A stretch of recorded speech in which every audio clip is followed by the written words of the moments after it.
Australia just committed more money to military expansion than Britain spent winning World War II, adjusted for inflation.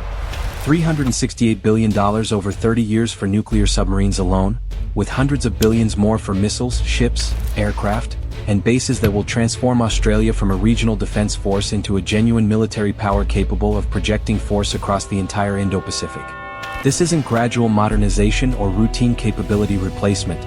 This is the largest peacetime military buildup any middle power has ever attempted, and it's happening because Australian strategic planners have reached a conclusion that most Western democracies are still afraid to say out loud. War with China isn't a distant possibility that diplomacy will prevent. It's a probability that Australia must prepare to fight and win, potentially without the allies Canberra has depended on for generations. Welcome to Doctrine of War, where we analyze the military transformations that reveal how nations actually assess threats versus what they say publicly. Australia's $368 billion submarine program is the headline, but it represents only part of a comprehensive military expansion that includes everything from hypersonic missiles to shipyards to northern base infrastructure.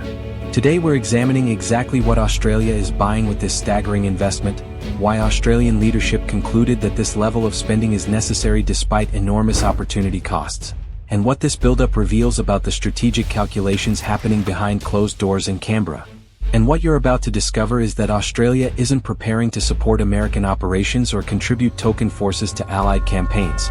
Australia is building the capability to fight independently if necessary, because Australian planners no longer assume American help is guaranteed. The nuclear submarine decision, why $368 billion makes strategic sense. The AUKUS submarine program that generated the $368 billion price tag represents the most expensive military acquisition in Australian history by an enormous margin, but to understand why Australia committed to this cost, you need to understand what nuclear submarines provide that no other capability can replicate. Conventional diesel-electric submarines, which Australia currently operates, require regular surfacing or snorkeling to recharge batteries, limiting their operational range and creating vulnerabilities when operating in hostile waters. Nuclear-powered attack submarines can remain submerged for months, transit at high speeds for unlimited distances, and operate in areas where conventional submarines simply cannot sustain presence. For a nation facing potential conflict thousands of kilometers from home waters against an adversary with overwhelming surface fleet advantages, nuclear submarines represent the capability that changes the entire strategic equation. The specific operational scenarios that drove this decision reveal Australian strategic thinking with uncomfortable clarity. If China moves to seize Taiwan or blockade the island, Australian submarines operating from northern bases would need to reach the Taiwan Strait area, roughly 5,000 kilometers from Darwin, establish patrol stations in heavily defended waters, and maintain presence for extended periods while hunting Chinese naval forces and threatening supply lines. Conventional submarines could theoretically conduct this mission, but the transit time, vulnerability during battery charging, and limited sustained speed make the mission extremely risky and limit effectiveness. Nuclear submarines can transit to operational areas at speeds exceeding 25 knots, remain on station indefinitely, and operate with the kind of persistence that creates genuine operational dilemmas for Chinese planners who must defend across vast areas against threats they struggle to locate and destroy. The 8 SSN-AUKUS submarines that Australia plans to acquire represent more than just capable platforms. They embody technology transfer at a level that fundamentally alters Australia's long-term strategic options. Britain and America are sharing naval nuclear propulsion technology that only 6 nations in the world possess, providing Australia with manufacturing knowledge, reactor design specifications, and operational expertise that took the United States and Britain decades and enormous expenditure to develop independently. This technology transfer means that by the 2050s, Australia will possess not just submarines but the industrial capability to sustain, upgrade, and potentially expand its nuclear submarine fleet without depending entirely on foreign suppliers. This sovereign capability is what justifies the enormous cost. Australia is buying not just boats but the technological foundation for independent maritime power that will endure for generations. The Interim Capability Plan addresses the immediate problem that Australia's first SSN-AUKUS submarine won't be delivered until the late 2030s, creating a dangerous capability gap where aging Collins-class conventional submarines leave Australia vulnerable. The solution is American Virginia-class submarines, 3 to 5 boats that will be transferred to Australian service starting in the early 2030s, crewed by Australians, and operated as sovereign Australian vessels. This unprecedented arrangement where America transfers frontline nuclear attack submarines to a foreign navy reveals how seriously Washington takes the China threat and how important American strategists judge Australian naval capability to be. These submarines aren't hand-me-downs or obsolete boats being retired. These are current-generation attack submarines being diverted from American service to Australian control because the strategic value of Australian submarines operating in the Indo-Pacific outweighs the cost of reducing American submarine numbers. The $368 billion cost, while staggering, must be understood in context of what alternative capabilities would cost and what they would provide. Australia could spend less money on conventional submarines, but those boats wouldn't provide the operational range, speed, and persistence that nuclear submarines deliver. Australia could invest in surface ships or aircraft, but those platforms are vulnerable to Chinese missiles and aircraft in ways that submarines operating underwater are not. Or Australia could simply accept vulnerability and hope that diplomacy or allies will provide security, but that represents a gamble with national survival that no responsible government can accept when facing an adversary as powerful and aggressive as China has become. The nuclear submarine program is expensive precisely because it's effective, because it provides capabilities that genuinely alter the strategic balance and that China cannot easily counter. If you're starting to understand why Australia concluded that $368 billion for submarines represents necessary investment rather than wasteful spending, you're seeing the kind of strategic analysis that Doctrine of War exists to provide.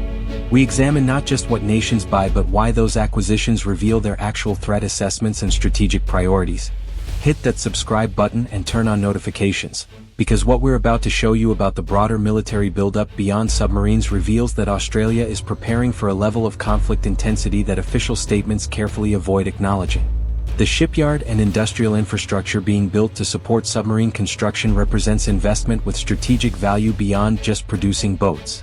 The Osborne Naval Shipyard in South Australia is being massively expanded with American and British support, creating facilities capable of building nuclear submarines, maintaining them throughout their operational lives and eventually decommissioning them safely. This infrastructure creates high-skilled jobs, sustains advanced manufacturing capability, and ensures that Australia isn't completely dependent on foreign facilities for submarine maintenance and repair. But more strategically, these facilities create resilience. Even if conflict disrupts American or British shipyards, Australia will possess the capability to sustain its submarine fleet independently, maintaining the naval power that underwrites Australian security regardless of what happens to allies. The Workforce Development Program to create the skilled labor force necessary for nuclear submarine operations reveals the scope of transformation beyond just hardware acquisition. Australia needs nuclear engineers, reactor operators, specialized welders, classified material handlers, and dozens of other specialized roles that barely exist in current Australian workforce. Training programs are sending hundreds of Australians to American and British facilities, building the human capital necessary to operate and maintain nuclear submarines. This workforce represents a permanent upgrade to Australian industrial capability. Even if the submarine program faced setbacks, the skilled workforce would remain available for other advanced manufacturing and technology programs. Australia is buying not just submarines but the industrial capability to build and sustain advanced technology that elevates the entire defense industrial base. The geopolitical implications of the submarine decision extend far beyond Australian security to reshape regional power dynamics and alliance structures. When Southeast Asian nations see Australia acquiring nuclear submarines, they understand that regional power balances are shifting, that Australia is becoming a major military power rather than a capable but limited regional player, and that alignment with or against Australia carries greater consequences than previously. When China sees Australia acquiring nuclear submarines, Beijing understands that the first island chain is becoming more heavily defended, that Australian and American submarine forces combined create anti-access capabilities that threaten Chinese naval operations throughout the Western Pacific, and that Australia has committed to long-term strategic competition regardless of economic costs. The submarine decision is expensive, but it fundamentally alters how other nations assess Australian power and interests in ways that create strategic advantages far exceeding the direct military capabilities the submarines provide. Beyond submarines, the comprehensive military transformation. While nuclear submarines dominate headlines and budgets, the broader military buildup across surface fleet, air power, missile capabilities, and base infrastructure represents equally significant transformation that creates the comprehensive military power necessary for sustained high-intensity conflict.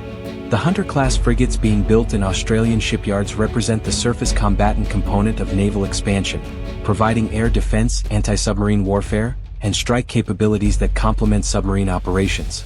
9 frigates equipped with American Aegis combat systems, modern radars and long-range missiles create surface fleet capability that can defend Australian territory, escort high-value shipping, and conduct offensive operations against enemy naval forces. These frigates aren't just larger versions of existing ships. They represent generational advancement in capability.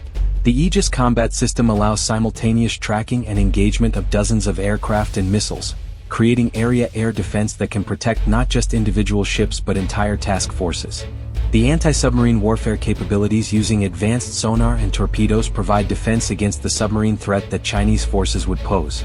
And the integration with American and Allied systems means these frigates can operate seamlessly in combined task forces, sharing sensor data and coordinating fires with American destroyers, British carriers, and Japanese vessels in ways that maximize collective effectiveness.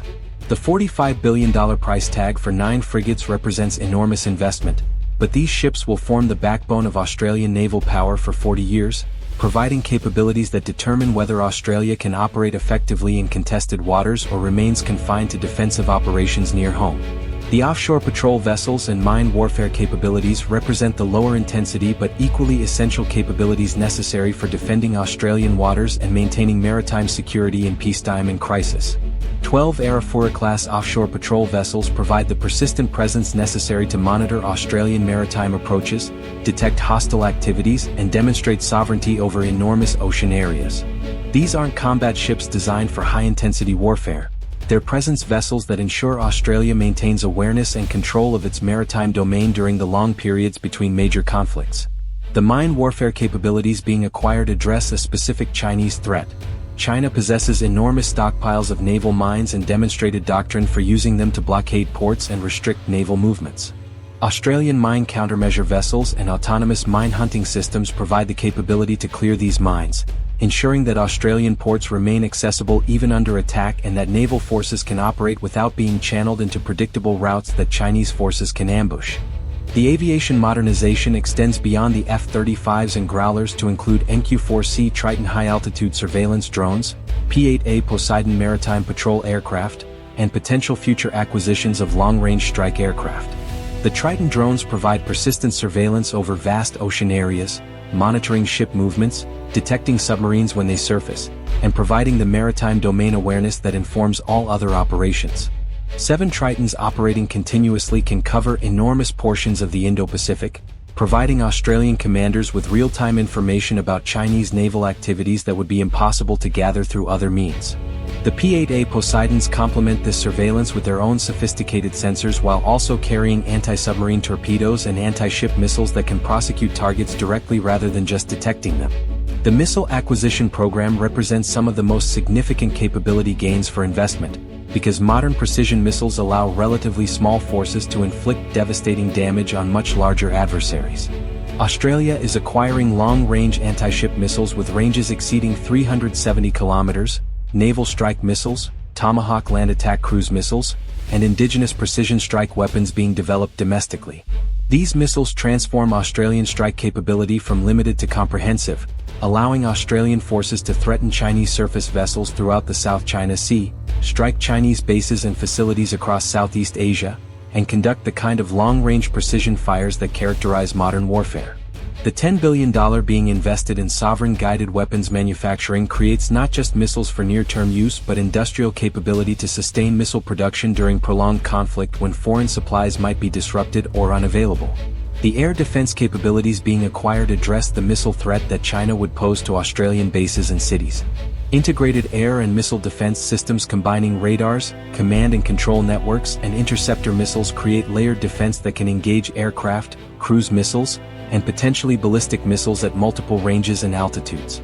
While no air defense is perfect and some missiles would inevitably penetrate defenses, the systems being acquired make Chinese missile strikes far more difficult and costly, potentially requiring China to expend dozens of missiles to achieve effects that undefended targets would succumb to with single strikes. The deterrent effect matters as much as the actual defensive capability. Chinese operational planning must account for well-defended Australian targets, requiring larger missile inventories and more complex attack plans than if Australia remained undefended. The northern base infrastructure expansion represents perhaps the least visible but most strategically significant element of the buildup. Tyndall Air Base, RAF Darwin, and other northern facilities are receiving expanded fuel storage, ammunition bunkers, aircraft parking, maintenance facilities, and all the infrastructure necessary to support sustained high-intensity operations by large numbers of combat aircraft and visiting forces from allied nations. The $8 billion being invested in northern infrastructure creates capacity to base and support American B-52 bombers, fighters, tankers, and support aircraft as if they were operating from American territory, while also providing Australian forces with the facilities necessary to operate at maximum effectiveness. This infrastructure enables the forward defense strategy where Australian and American forces operate from northern Australia to project power throughout Southeast Asia rather than defending from southern cities after hostile forces have already established presence in the region. The munitions stockpiling and war reserve programs address the unglamorous but essential reality that modern combat consumes ammunition, spare parts, and supplies at rates that can exhaust inventories in days or weeks. Australia is investing billions in stockpiling precision munitions, building magazines and storage facilities, and establishing the logistics infrastructure to sustain high-intensity operations for months rather than days.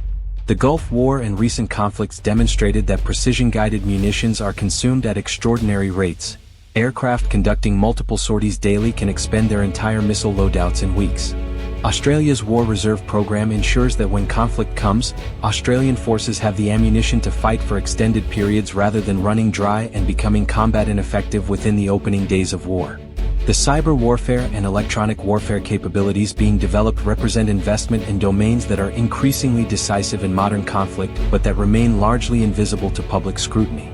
Australian Signals Directorate and Australian Defence Force Cyber Command are receiving funding for offensive cyber capabilities that can disrupt Chinese command and control, corrupt data, and create confusion within Chinese military networks. Electronic warfare capabilities can jam Chinese communications, spoof GPS signals that Chinese weapons depend on, and generally create electromagnetic disruption that degrades Chinese operational effectiveness. These capabilities won't win wars independently, but they create conditions where kinetic operations succeed by ensuring that Chinese forces operate blind, confused, and unable to coordinate effectively. The total investment when accounting for submarines, surface ships, aircraft, missiles, infrastructure, and supporting capabilities easily exceeds $500 billion over the next 2 decades. This represents defense spending increases from roughly 2% of GDP to potentially 3% or higher, requiring difficult budget trade-offs and opportunity costs where money spent on military capability is money unavailable for healthcare, education, infrastructure, or tax cuts. The political sustainability of this spending depends on maintaining public support for defense investment even as costs mount and domestic needs compete for funding.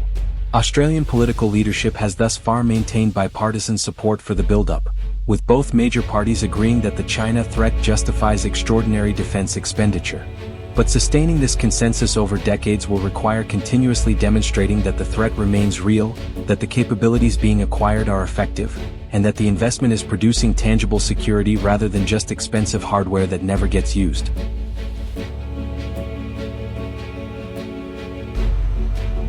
That's the analysis for today on Doctrine of War. If this examination of Australia's historic military buildup gave you understanding of the scale, scope, and strategic logic driving the largest peacetime rearmament any middle power has attempted, let us know in the comments. Is Australia spending too much on defense or not enough given the China threat? Which capabilities matter most for Australian security? And if you want more analysis of defense spending, military modernization, and the strategic choices that determine national survival in an age of great power competition, subscribe and turn on notifications. We're covering the military transformations that will determine which nations remain sovereign and which become subordinate to hostile powers. Australia's $368 billion buildup is ultimately a bet, a wager that the China threat is real enough and imminent enough to justify spending that will reshape the national economy, that the capabilities being acquired will prove effective in actual conflict rather than just impressive in peacetime, and that Australia's strategic independence is worth the enormous costs being incurred to preserve it. The alternative is hoping that China's ambitions are limited, that diplomacy will resolve tensions, and that powerful allies will guarantee Australian security regardless of what Australia contributes to its own defense. Australian leadership looked at China's military expansion, economic coercion, and territorial aggression, and concluded that hope isn't strategy and that survival requires capabilities built and paid for regardless of cost. Whether that judgment proves correct will be determined over coming decades, but the money is being spent now, the capabilities are being built, and Australia is transforming into a military power that China must take seriously. Until next time, stay strategic.